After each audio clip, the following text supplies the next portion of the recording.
Hi, and welcome everybody. I hope that I'm already streaming. I'm gonna give it another little moment just to make sure that everything is being filmed. Okay, let's start. A couple of days ago, 2 days ago, I did a video about a message that I received on Facebook by somebody who asked me quite a few questions about my past in the porn industry and why I represent a socially conservative party now. And somebody else sent me an email today, and there are a couple of other questions, and it also has a different flavor, I would say. And I answered the questions in an email back, and I would like to read out both the email and my answers to it. The person who sent me the letter is from France, but I have to say, very, very good English there. Just a couple of little things um, that aren't correct. And I think I don't get everything right either, being from Germany. Without further ado, I'm going to read the letter, and in between, I'm going to answer the questions. Dear Mr. Tanser, thank you for answering me. You can certainly help me. Your words and the program of the party you defend lead me to an important thinking and many questions I would like to share with you. I know this is a long mail and I thank you in advance for taking the time to read it. I know your story and that you are now running for the Scottish Family Party at the next Scottish Parliament election. I've read one of your interviews on a gay website, and I want you to know that there is nothing to say about the fact that you realized that you wanted to live and marry with a woman. Thank you for saying that. That's not a problem. And I think it's rather a good thing you found that politics was an opportunity for you. I can imagine it is not an easy thing to find a classical routine after a career in porn industry. To that, I responded, "That's actually incorrect. I never experienced um, any real obstacles due to my porn career. I was afraid that moving to a small village in Scotland could be an issue, but that wasn't the case at all. Only the media made it an issue, but the locals did not. Neither did they care about my homosexuality nor bisexuality." He continues, "I would like to explain to you how, as a gay man, I have received what you tell in the interview. As I said, I can imagine how difficult it must be for an actor to come back in a classical routine. And that's why I highly respect gay porn actors who publicly share their nudity, their intimacy, playing an uninhibited sexuality to give their audiences some pleasure, knowing that porn industry is a difficult environment and that it could hinder their future." I responded, "My experience in the porn industry was predominantly very good, but I had an overall negative opinion on porn before, during, and after my career. I think we produced some good things in the porn industry, that is, but the majority was without soul, but well produced." He continues, "There is a connection between gay porn actors and the gay community." Well, I said, "I was not just a gay actor, I also lived a gay life. My porn life was only a few weeks a year. The rest of my life was normal.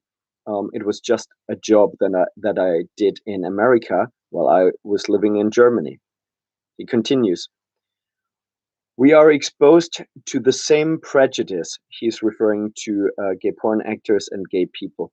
"We are exposed to the same prejudice, sometimes hatred, from those ones who believe that homosexuality should be considered as a sin, an unnatural way of living because its finality is not reproduction, only fornication, and in consequences that homosexuals should be seen as inferior to straight people, that we ought to be discriminated, even brutalized or killed." I obviously completely disagree with discrimination, brutalization, and killing people. In regards to discrimination, there are certain things where I'm like, well, there are differences for me in regards to adoption, for example. But I responded to his letter.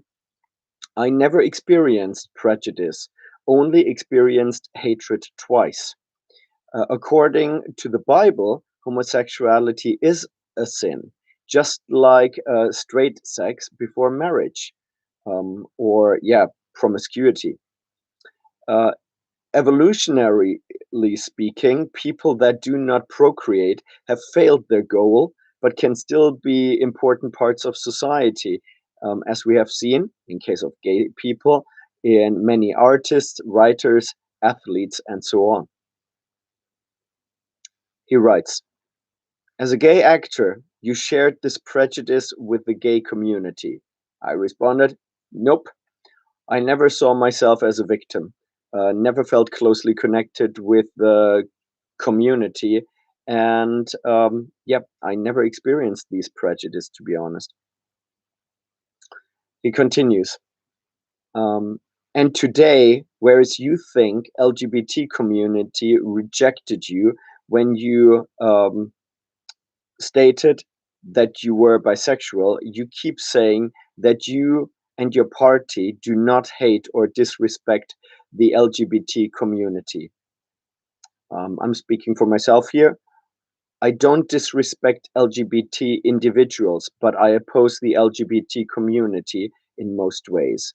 I would elaborate on that a little bit. I do think that me and in some ways also my party that we do oppose the LGBT community because it promotes certain lifestyle choices. It doesn't really speak out against drug use. It doesn't really speak out enough against sexually transmitted diseases, and it actually celebrates promiscuity, certain things. If the LGBT community would promote healthy lifestyle choices for LGBT people, then I wouldn't have a problem with the LGBT community. Um, he continues, I apologize, but I disagree in regards to me not disrespecting the gay community. So I apologize, but I disagree. You cannot say you respect LGBT community. What I feel on this point is strong, so please accept that I use strong words. But for me, you spat in the face of those who once watched you, appreciated you, and trusted you, and to whom you have done good. I responded, uh, I do not care what my former fans think of me. I did not care about that back then, and I don't care now. I was always authentic, and people can do with that whatever they want to. Trusted you, because he used the word fans that trusted you. Why should they trust me, and what should they trust me with? I was just a porn actor, not a therapist, and unlike other porn actors, I tried to represent values back then, and I still do it now, just in a different form. Um, yeah, I never fully understood how people think that certain celebrities owe their fans something. I think everybody owes it to themselves to be authentic and to follow their own way. And if that means that people that like you less, that's completely up to you, and up to them. They don't have to like what you're doing, but I think it's important to stay true to yourself. He continues, today you are claiming that we, gay people, are incapable of taking charge of our own lives. I responded, not all gay people, but the percentage of mental health issues, drug abuse, suicide, STDs is much higher in the gay community, and that is not due to homophobia, because these numbers are worse in very gay friendly countries than in gay unfriendly countries. He says, um, I'm going to read the whole sentence again. Today you are claiming that we, gay people, are incapable of taking charge of our own lives, that we have necessarily be influenced. I say, everybody is being influenced. We don't live in a vacuum. Most people seem to have a tendency one way or the other in regards to sexuality, but you can still make choices. I am a good example of that. He writes, you're saying to your former audience that we can't marry or can't be good parents. I wrote, I think the word marriage should be reserved for straight people that marry in the church. Gay couples and atheist couples should have a civil partnership with the same rights. Yes, gay people and single parents can be good parents, but they cannot replace two parents of different sex. I thought diversity is important. I agree. Diverse parents, a man and a woman, and involved grandparents. He writes, you want young LGBT believe they will be bad with themselves if they choose to be themselves. Uh, I wrote, no, I want them to look after themselves. But that is very hard in the context of the LGBT community, which promotes negative lifestyles. He writes, you want to remove gay and trans affirming indoctrination from schools. But this is not indoctrination. On the contrary, it is precisely the role of schools to teach kids. He quote, kids, if you are homosexual, if your best pal or your parents are homosexual, relax. Just accept it because it is a respectable way of living. The kind of tolerant speech that allowed you to live your gay life and career during 32 years. That's what he wrote. I wrote, earlier, you were talking about hate and discrimination. Now you agree that life as a gay person is okay. We didn't have LGBT indoctrination in school back then. I was not influenced by school, but by wider society that was aggressively gay affirming and pro gay pride to virtue signal their support for gay people. He writes, I do not understand why you are running today for a program that wants to remove from children the opportunity you had yourself to live peacefully. I said, I didn't have that indoctrination and I don't want it for children now. Teach children to be generally tolerant. That's enough. He writes, to conclude that point, I say that personally I think school for having told me that I can be homosexual without being ashamed. Um, or he wants to thank the school for having told him that he can be homosexual without being ashamed. School did not push me into being gay. It told me, if you feel you prefer boys, that's okay, go on, keep on being a good person and use a condom. The last, to be honest, I think that's quite good. I have no problem, especially with the last part, be a good person and use a condom. I wrote, I'm very happy they talked about safe sex, and I'm glad they taught me the same thing in school too. In regards to shame, a certain amount of shame is good and necessary for making good decisions. Shame is important, and we should not sleep around with everybody, no matter if gay or straight. People should not be ashamed of themselves, but of their behavior if it is bad for themselves or for others. I have not felt a lot of shame in my life. That's what eventually facilitated my career in porn. Luckily, I had strong values instead of shame, which kept me safe and on the right track. Kids should not be taught shame, but values and critical thinking. He writes,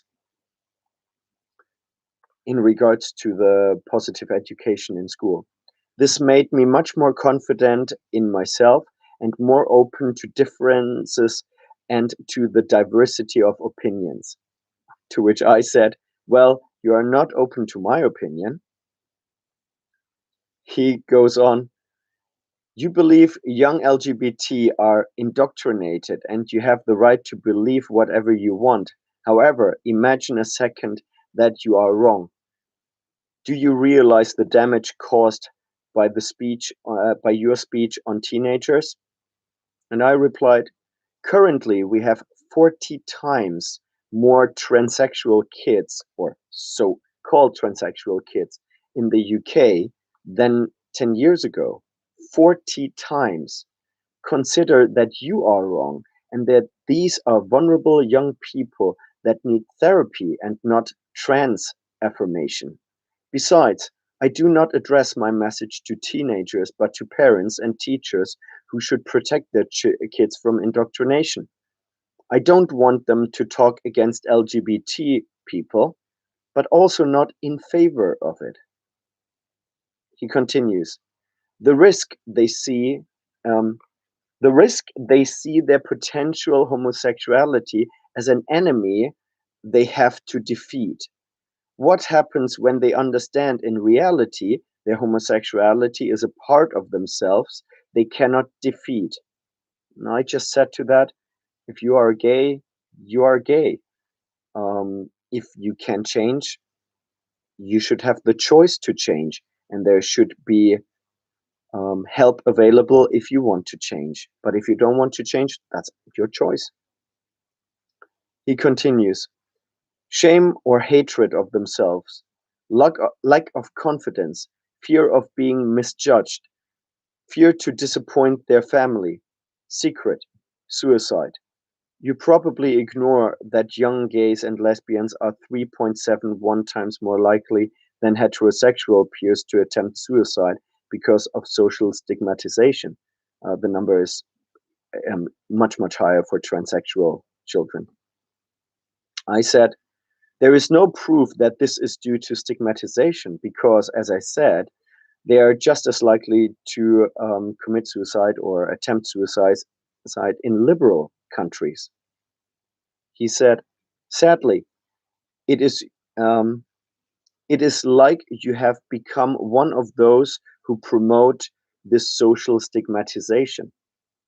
And I said, "I like stigma for bad behavior, not for LGBT behavior. I will not criticize a gay person for living a normal life. um, I will actually congratulate them. And some people will take offense by me saying a normal life, but there is something like normal, because we can identify if something is not normal or yeah, different from the norm. Um, my best friend here lives in a loving marriage, or really, yeah, marriage with his partner, and they're very happy, and it's a very committed relationship, and I'm very proud of them. Very proud. He continues. On another point, I see on its website from the Scottish Family Party that your party opposed the LGBT inclusive education program that mandates the indoctrination of school children into a radical ideology of sexuality. You use those same words in the gay website interview. That is why I cannot help but thinking maybe you are a kind of trophy the party shows off, saying, "See, an ex gay porn star, ex gay, joins us. School had perverted him, but now he is cured. We were right. Vote for us." You give them a showcase, they give you the job. I wrote, "As I said, I was not pushed into identifying as gay in school, but later on. I also don't claim that the same sex attraction was based on indoctrination. I assume it was based on a lack of connection in early childhood with my father and probably some biological reasons. As for the party using me as a trophy, yeah, absolutely. And I'm more than happy for them to use me. In fact, I volunteered. I see a real danger in the aggressive push from the radical left to push LGBT lifestyles on wider society. Policemen wearing rainbow colors, the government paying for gay pride, LGBT celebrations in school. That isn't tolerance anymore. It is an agenda being pushed into people's lives. So, yeah, I'm very happy for this Scottish Family Party to use me to raise awareness of these issues. He writes, finally, you say that you had a negative view on the porn industry, but you needed money when you were younger. Let's pretend you had no other choice but porn. You could have chosen to make one or two films and then consider that it was really a creepy industry and leave it. Yet you stayed for several years until you became a very famous, maybe prosperous actor. In some regards, that is true. I could have made money otherwise. I had a very easy way into the porn industry because I already had connections to it. I already knew people, so that made it much easier for me. And to be honest, making two movies does make you a little bit of money, but not enough to survive for many months. Um, but yeah, I could have chosen a different path. That is correct. I wrote to him. I answered, as stated before, the industry wasn't creepy, but that doesn't mean it that it but that doesn't mean that it wasn't very dangerous for those in it that were vulnerable. I am not vulnerable, and even I made some painful mistakes. I don't want porn to be banned. I want campaigns to inform people of the dangers that are connected with it, both in the industry and watching it. I continued working in the industry because the company I was working with was very friendly, and they were, and actually still are, my friends. Doing the job did not affect me a lot because I was emotionally detached and saw it as acting, not as real sex.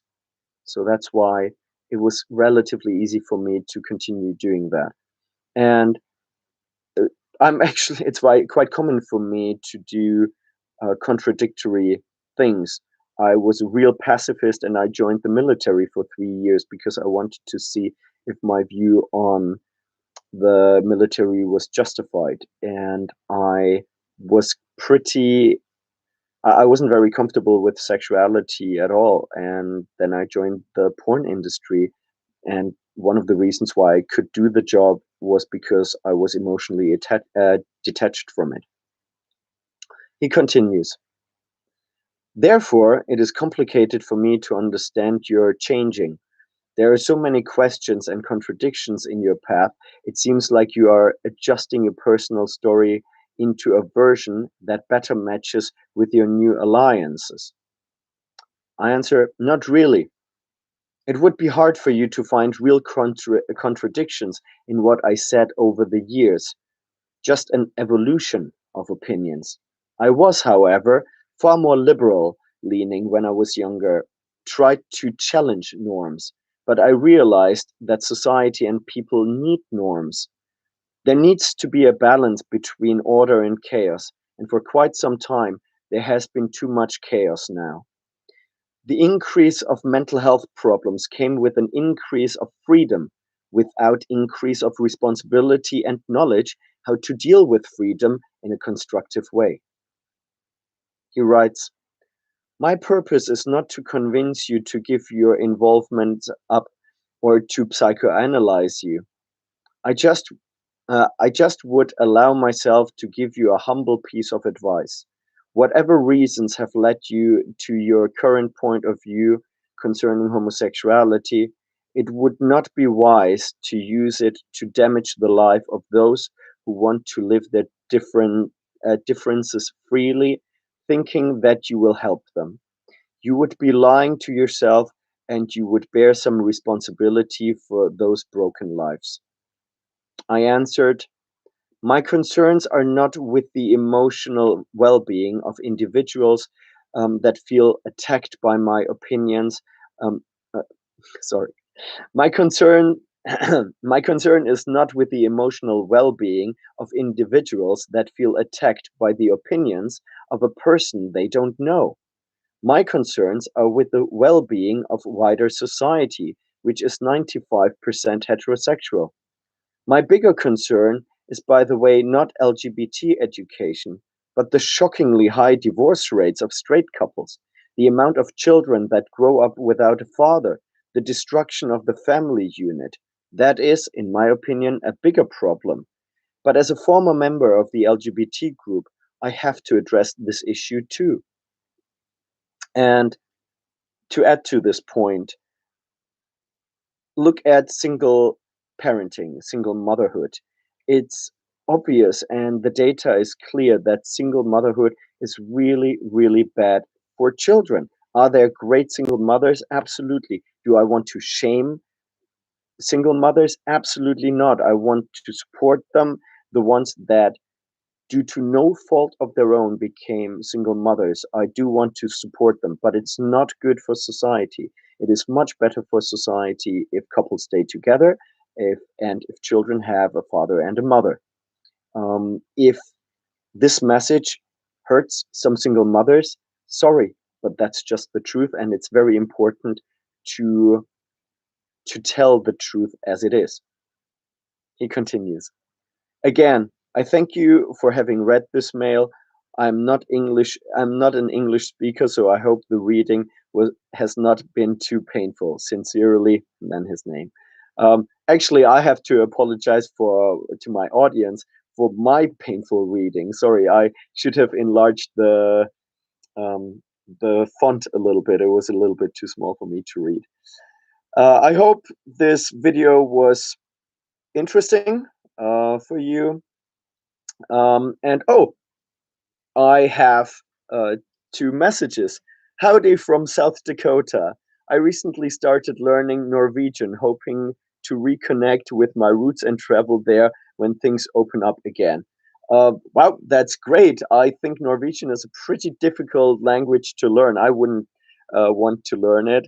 And yeah, I hope you come back to Norway. And if you come back to Norway, why don't you make a little stop in Scotland and say hi?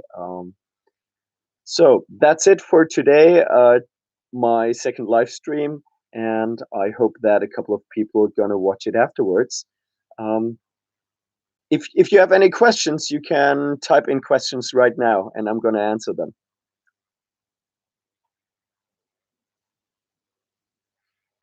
Sorry, I'm not used to live streams yet.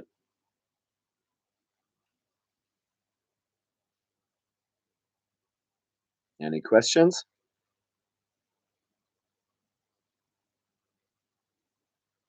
Oh yeah, and if you live in Scotland and you have watched this video, please support the Scottish Family Party and go visit our website and share it. Oh, good luck with your run for office. Thank you very much, Blue Birch Falls, and greetings to South Dakota. I have to say, do I do miss America. I hope that I can go back to America in October this year. Stephen, too many. Um, a friend of mine, we hold each other accountable, and I told him to correct me when I say the word when I have to think about something, and he just told me too many ums. Thank you very much, Stephen. And next time I see you on a live stream, I want you to have your camera switched on because he avoids the camera too often. Our Cat's Gay is asking me, how is your art coming along these days? I have to say, I'm not doing a lot of painting because I'm so busy with everything else. I'm working on several projects in the area of men's rights. Currently, uh, I'm currently starting a legal a lawsuit against the British government because of a case of anti-male discrimination. That keeps me quite busy, and then obviously running for the Scottish Family Party keeps me quite busy as well. I hope you're doing well, and I hope that we can catch up in the near future. Any more questions?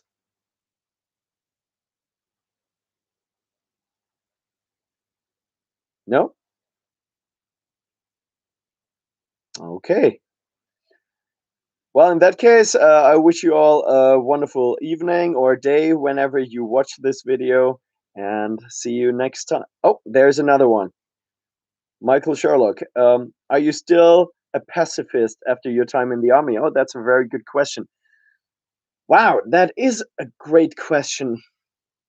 I would advise you to watch the YouTube video by a guy called uh, Jack Donovan. It's called Violence is Golden. I'm not saying that I fully agree with what Jack Donovan says, but I I did come to the conclusion that violence is a normal part of society. It just takes different forms. So, for example, the government actually uses force, which is a form of violence, to keep people in check.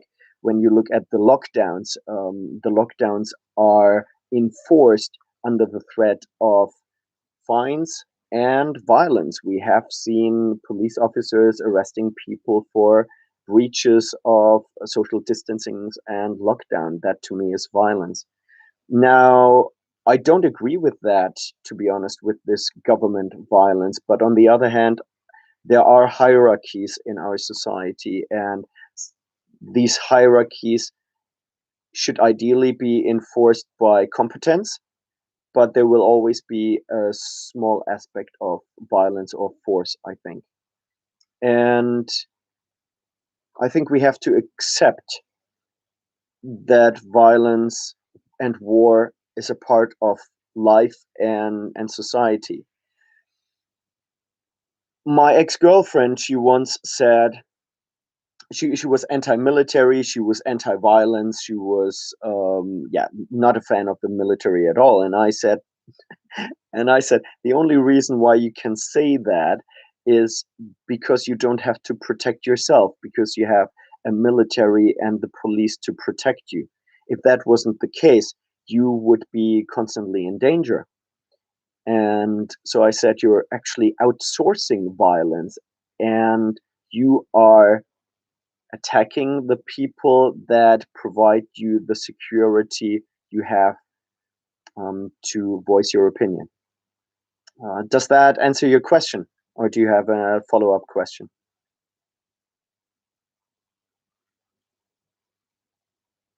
Oh, and by the way, I'm a very very proud uh, veteran. I love the military and I love hanging out with my friends from the military. But I would be very very careful. I would not trust most governments to be wise enough to send people into war. There's always a danger of being used for political reasons that don't justify involvement of the military. Thank you very much, Michael. Thanks a lot, and happy to answer your question.